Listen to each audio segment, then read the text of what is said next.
മരിച്ചു പോയാൽ പോയെന്നേ ഉള്ളൂ. അതിലും വലിയ ശിക്ഷയായിരുന്നു. വേണ്ട, ഡെയ്സി മരിക്കണ്ട. അവളെ എനിക്ക് ഇങ്ങനെയെങ്കിലും കിട്ടിയാൽ മതി. ഞാനവളെ പൊന്നു പോലെ നോക്കിക്കൊള്ളാം.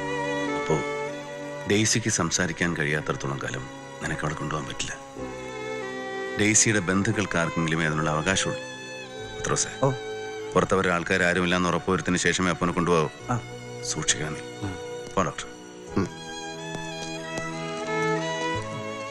എന്റെ കർത്താവേ, ഈ കൊച്ചിന് ബോധം വീണ് സംസാരിക്കുമ്പോ ഞാൻ മാത്രം ഇവിടെ കാണാവുള്ളേ.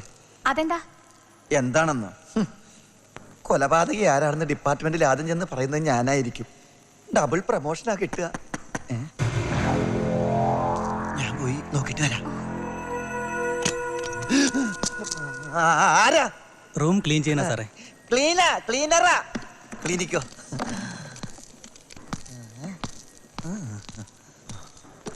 അപ്പേ ഇവിടെ അന്തരീക്ഷമൊക്കെ ക്ലീനാ. പോര്, വാ. Okay doctor. അപ്പു വിഷമിക്കാതെ പൊയ്ക്കോളൂ. ഡെയ്സിയുടെ കൂടെ ഞാനുണ്ടാവും.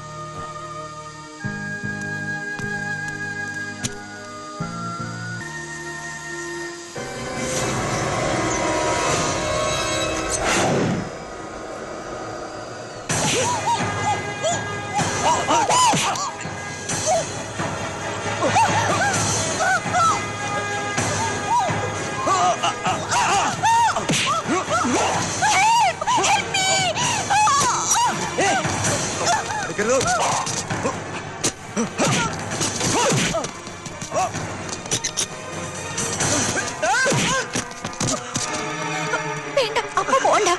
ഞാൻ പോയി നോക്കിട്ട് വരാം.